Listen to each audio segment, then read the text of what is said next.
Chapman, and we have special guest Andrea Maxim here today. And if you didn't check out the full podcast episode on the Own It show yet from season 2, you want to go and check that out. That we closed off the year with the episode on how to own your mind. And today we're going to take one of those little tidbits, elaborate to remind you how to keep things simple for success with truly owning your mind. So Andrea, please introduce yourself and let everyone know a little bit more about you. And thank you for being on the show with us. Hey everyone. So I am Andrea. I am a master mindset coach. I am also an inactive ND. I was a naturopathic doctor for over 10 years. And I just love the mindset work so much that I've gone all in. And I am just so thrilled to be able to share one of my favorite items that we talked about in our big discussion. And I mean, Heather, that discussion we had was jam-packed. Like we could have gone on and on and on. I can't even believe that we kept it under like an hour. I think it was like 35 minutes. So I just wanted to share one of my all-time favorite pieces of that discussion. And of course, you can watch the whole thing after this. And I think it's perfect timing for us to have this conversation. And the timing is around, okay, it's the new year and everyone's trying to now change all of the things and become this version of themselves that they've been wanting to become. And, you know, it's sort of like the excuses are all gone because it's January. And where the trips and falls tend to happen is we want to change too much.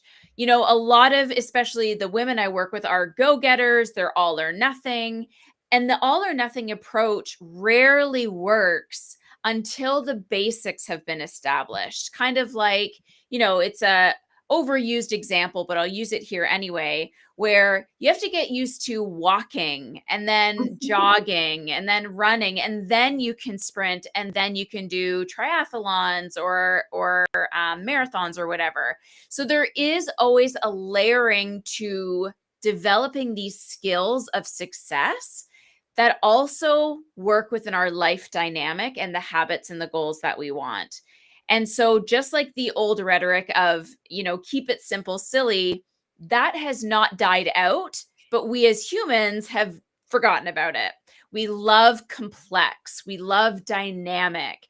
We find that most humans, when it gets too easy, they start getting bored or they start looking for something new, when in reality, the success comes from keeping it simple, keeping your changes to the minimum, and really working on your commitment muscle and your repetition muscle. And so along this conversation becomes, if you came into this new year and you changed the foods that you're eating, you changed your whole schedule to incorporate more movement and exercise, you wanted to declutter your whole home because you want to make room for more, and it's all happening all at once. Well, I imagine already you've noticed like, well, I'll just do that tomorrow, or I'll get to that, you know, later on in the week. And when we start putting things off, it's because we've actually generated overwhelm because we've made things too complex, too dynamic, too many changes. So what I encourage all of you that are watching, and certainly go watch the larger version as well, is if you can focus on nothing else but simplicity, commitment, and repetition this year, I know that the success that you will achieve will be far greater than anything you've ever done when you've tried to lump everything together. And looking at it internally, what this tends to create, of course, is more stress, more inflammation, more worry, more monkey mind. So our sleep becomes disturbed, or we're now waking up in the middle of the night because we're thinking about so many things. And when our life isn't simple, it will also reflect in our internal bodies. And so if you're starting to notice some of these things happening, or they are still happening despite of the external efforts you're trying to change, then let's take a step back and say, okay, Simplicity and complexity are natural polar opposites, just like Heather and I are natural polar opposites in our outfit today, which is Yin so and funny. yang. We almost like directly matched each other, except for our polar coloring. And Our so intuition's on point. I know. So when things are complex, naturally the polar opposite of that is simplicity. What we do as humans is we make our internal world complex and then we make our external world complex. And so we just live in this world, this vortex of complexity and stress and busyness and overwork and Chaos. chaos. Exactly. That is the perfect word for it.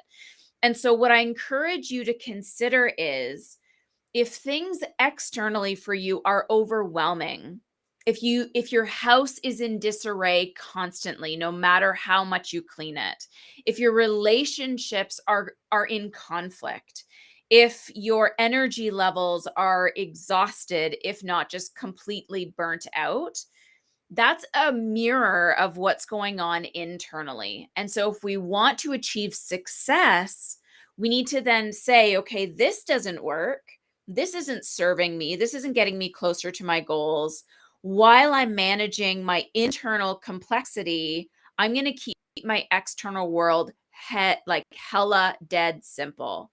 And dead simple, while still being successful, is choosing one drawer a week to declutter, drinking more water every day. You know, Heather and I have this in the larger version as well, where even just consuming 3 to 4 liters of water every day, I have seen that transform women that I've worked with from a weight loss perspective, from an energy perspective, from an inflammation perspective, and therefore a sleep perspective. It doesn't need to be all of the things. It doesn't need to be the most expensive equipment.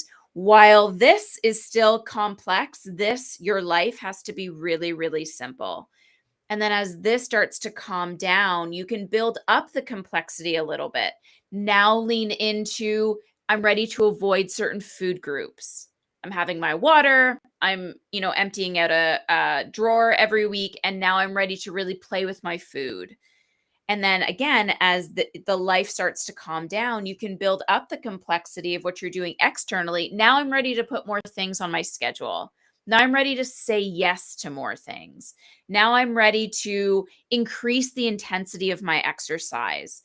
All of this is on polarity. There's a law of the universe called the law of polarity. So we can't ever exist in a place where it's always one or the other. Because even if your life is hella simple and you keep things really simple, then you're not growing. We want to stay in flow. And so what I'm going to just reiterate here again is number one, simplicity always wins out. Where the boundary between your decision to change and your solution or your result is often the ability to commit. And commitment is really that muscle that we need to flex more than anything else. And if we overcommit, then we will never get to our results because we're always just kind of doing a little bit here, half-assed here. We're kind of always just like scratching our way through the day, which doesn't allow us to feel internally successful. We don't get that dopamine hit of completing something. And this is all biology. This is all neurology. This is all energy. And those are the 3 things that literally create you and exactly who you are. So staying in that simplistic place and focusing on your commitment muscle, focusing on your repetition muscle, even though it's the same thing all the time, we often want that. We're always searching for known. It's the devil you know versus the devil you don't. We want things to be what's the word I'm looking for? Where you show up and it's the same thing every single time. It's repetitive and simple and mundane. And one of my favorite sayings is from the book, The Slight Edge. It's the little mundane things that we do that compound over time to give us success. It's the compound effect. No one starts with the Iron Man. Yeah. No one runs out the front gate changing all their habits all at one time. It's 1 or 2 things at a time. It's slow, it's simple, it's repetitive. Yeah, it's mundane. and it's the compound effect. And like Andrea said, it's exercising the muscle of commitment, but also decision. You have to first decide, right? There's the level of awareness. I want to make a change. Yeah. Then you have to follow the level of polarity that Andrea was talking about, complex and simple. If we're overwhelmed, we burn out and nothing happens. So I know everyone's like, yay, January, let's change it all. And that actually sets us up for failure. So I want you to listen to what she's saying. Keep it simple. I want you to put a pin in everything. Everything you said you were going to do, put a pin in it and look at what is going to get you the largest results with the least amount of effort in the least amount of time. And what are the 1 to 2 things that you can change and focus on, one personally, one professionally, that will help you get this result? So look at internally, if we're feeling overwhelmed, what can we do to support ourselves? And externally, if we're feeling overwhelmed, what do we need to put a pin in? And what do we need to lean into that's truly going to get us the results that we want? They say that 80% of the population gives up on their goal by January 17th. Guess what? It is January 17th. Wow. And we are here to remind you that this is why people make it too complicated. They get overwhelmed, they burn out, and they quit because they tried to start with the Iron Man. Right? Exactly. So now is your time to lean in to picking the couple of things that are going to make a big difference. So like Andrea said, if it's personally for your health, if it's simply water, let's lean into water. Let's give it a month or 2. And once we've owned that habit and we're feeling like that has become automatic and you don't have to think about it, then you get to add the next one and then the next one. Tony Robbins did not become Tony Robbins overnight. Michael Jordan did not become Michael Jordan overnight. It's the consistency. It's the commitment. And if I could say of the whole thing, keep it simple and be persistent and consistent. And that's where your success lies. Yeah. Any last tips for them today, Andrea, and where can they find you? Yeah. So honestly, that was a perfect summation of everything that we've talked about. And if anybody wants to reach out to me personally, you can find me on Instagram at the Maxim Movement, or even TikTok at the Maxim Movement 3. And I just really, really want everyone who's watching this, if this got you excited, you can only imagine what the full episode is going to do. It was really juicy, and I'm just so thrilled to be here again. Absolutely. It's filled with golden nuggets. So go over to the Own It Show, check out our full episode on how to own your mind. And that is truly going to set you up for a successful and different year this year. So you can be a part of the 5% that truly create life by design by following simple rules like this. So thank you, Andrea, so much for joining us today. You're an absolute amazing energy and such a wealth of knowledge, and we're so grateful to have you here. So everyone, make sure you check out her website in the link below, and we thank you for taking the time to listen, because it's the one thing you don't get back. So thank you for spending your time with us, and may you step out to the day and own it. Remember, expect magic and miracles, stay happy, healthy, wealthy, and we'll see you back next time. Thank you.